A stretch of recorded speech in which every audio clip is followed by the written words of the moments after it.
सत सोही। ऐसी पिक्चरें बना दी देखते। अब देख लो पश्चिमी देशों में नग्न नाच हो रहा है सरेआम जो घूम रहे हैं जैसे पशु घूमया करे नंगे, कोई कुर्ते के छोटे छोटे कपड़े पहनकर बहन बेटियां भी सरेआम ऐसे घूम रही है। तो ऐसी निर्लज्जता कर दे। अब ये हमारे समाज में भी घर करने लगी। पहले ओठों पर लिपस्टिक, ये नाखून पॉलिश और उस तरह के लटक मटक, ये पाउडर चटक मटक, ये कोई बहन बेटी हमने करती नहीं देखी। ऐसी वो वैसाएं किया करती थी, उनको घटिया औरतें माना करते थे। और आज देख लो जब कोई भी पीछे नहीं रही बहन बेटियां। इसी बूंदी पॉलिश लाऊंगी, पूरे नौ न लाल कर लेंगी, मुंह ऐसा बूंदा लाल, देखते बूंदा शक्ल भी ना अच्छी लगे। तो इस तरह की ड्रामाबाजी इस काल ने करवा दी, हमें निर्लज बना दिया। और सरेआम डांस करती हैं ब्याह शादी में, बेटियां नाचे, उड़े बाप नाचे, उड़े बेटी नाचे, उड़े माँ नाचे। अरे थारा गजब, इधर वैसा ही नाचा करती थी कि तो बंद कोठों में, आज सरेआम नचा दिए काल ने हमारे को। हम निर्लज हो गए। अब इस समाज को देखो, कल बताया था आपको कि इस शिक्षा का अवगुण घना है, लाभ एक है। और ये लाभ सब अवगुणों को सेट कर देगा।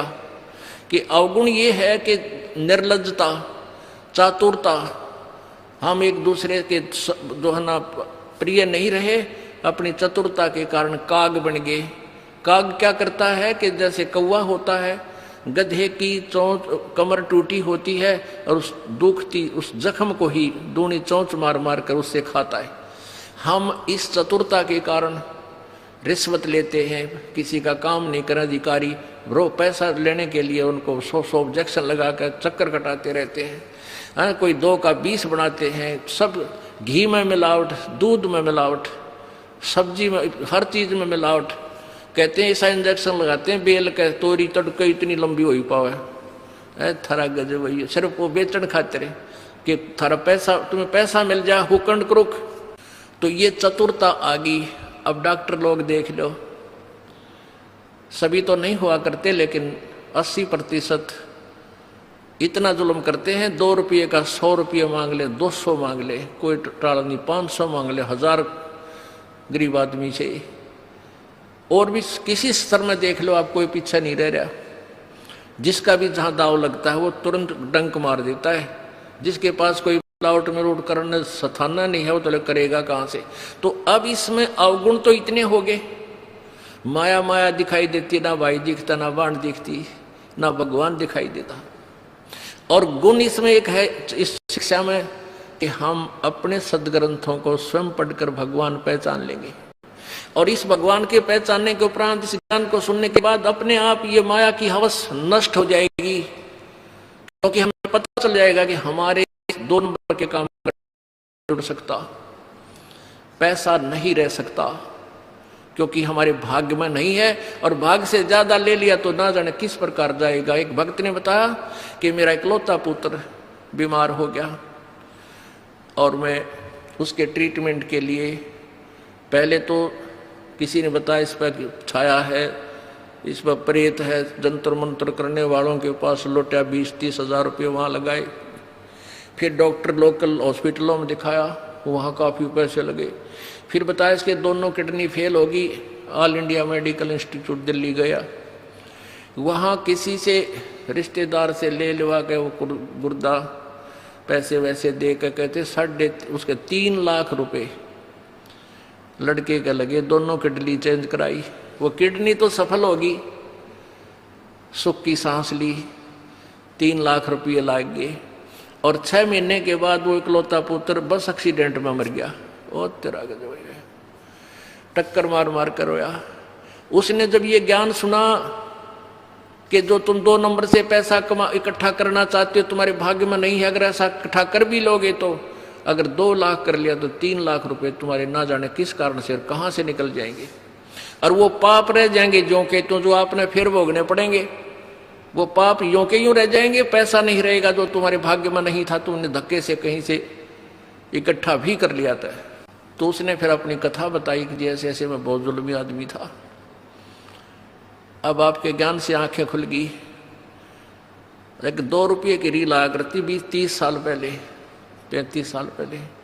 ये कैसेट होती है टेप की, ये टेप चले थे उस टाइम, और उस पर दूसरी कंपनी जो अच्छी बिकती थी उसकी मोहर लगा देते थे और 2 रुपये के रिफल थोक के वाला आता था तोल के बाद से, और 35 रुपये की बेचा करता हुआ कैसेट। किसी और कोई खराब हो जाती धमका देता था, भाग जा, ओरिजिनल दे रखी थी बनता है। तो आज मेरे साथ ठीक बनी और थोड़ी सजा है मुझको, आपके ज्ञान से पता लग गया मेरे जैसे दुष्ट को तो और सजा चाहिए थी। तो पुण्यात्माओं, इस ज्ञान से इस माया की हवस को तो खत्म कर देंगे, ये निर्लज्जता भी खत्म हो जाएगी। हमारी बहन बेटियों देख लो यहाँ पर किस प्रकार आती हैं, एक देवी आया करती हैं ऐसे, ना कोई फंड करती, अपना सीधे साधे कपड़े पहन कर जो एक आम सभ्य समाज में होना चाहिए ऐसा इनका व्यवहार हो गया है। और जाके देख लो कितने शहरा में कार्टून बने अंडे हैं लड़कियां। तो पुण्यात्मा इसको सेट कर देंगे, लेकिन ज्ञान इस शिक्षा की आवश्यकता इसलिए थी कि हम अपने सदग्रंथों को समझकर उस भगवान को पहचान लेंगे, ये अति आवश्यक था। तो परमात्मा कबीर जी ने ये शिक्षा अब सार्वजनिक करनी पड़ी। नहीं, पहले केवल एक वर्ग पढ़ता था, एक वर्ग ब्राह्मण, और उस बाकी सब अपना धंधा करते थे, रोटी का जैसा भी धंधा था, कोई पाली जाया करता, कोई भेड़ बकरियां पालता था, उनकी ऊन बेच के गुजारे करते थे, खाते नहीं थे। कोई गायें पालते थे, कोई खेती करते थे, कोई मजदूरी करते थे, अपना ठीक टाइम पास कर रहे थे। ऐसा ही काम हमने चाहिए था और भगवान की भक्ति साथ चाहिए थी। चाहे कोई आज अफसर है, चाहे गरीब है, अमीर है, मजदूर है, किसान है, चाहे दुकानदार है, अगर वो नेक नीति से काम करे अपना और भगवान की भक्ति करता रहे तो सबका मोक्ष होगा। बुराई छोड़नी पड़ेगी, 2 नंबर का धंधा त्यागना पड़ेगा और समर्पण भाव से प्रभु के चरणों में आपको लगना पड़ेगा। मोक्ष दूर नहीं है। अब आपका सौभाग्य है कि परमात्मा ने अब ये समय सिलेक्ट कर रखा है, पूर्व निर्धारित था कि कलयुग में जब बिचली पीढ़ी आवेगी तब इन अंशों को मैं पार करूंगा। प्रथम पीढ़ी में परमात्मा, प्रथम जो पीढ़ी थी, प्रथम चरण में आज से 600 वर्ष पहले कबीर परमेश्वर प्रकट हुए स्वयं, और उन्होंने वो लीलाएं करके दिखाई जो भगवान किया करता है। जैसी लीलाएं कबीर परमेश्वर ने की, आज हमारे वेद बताते हैं कि वो परमात्मा ऐसे आता है, छोटा सा शिशु रूप धारण करके आता है, फिर उसकी परवरिश कुंवारी गांव से होती है, वो बड़ा होकर के फिर अपना ज्ञान प्रचार करता है, उसको लोग कवि कहने लग जाते हैं, वो एक सुप्रसिद्ध कवि की उपाधि प्राप्त करता है, लेकिन वो परमात्मा होता है और वो ऊपर तीसरे धाम में रहता है, सतलोक में रहता है, और वहां से चल कर आता है, गति करके आता है, अपनी प्यारी आत्माओं, श्रेष्ठ आत्माओं को मिलता है। और जो उसकी शरण में आ जाते हैं उनके सर्व रोग, हर तरह के किसी प्रकार की बीमारी है घर में, शरीर में, या कोई और आपत्ति है, कर्म दंड है, उन सब को नाश करके उनको सतभक्ति देता है, सुखी करता है और सतभक्ति करवा के उनको सतलोक ले जाता है।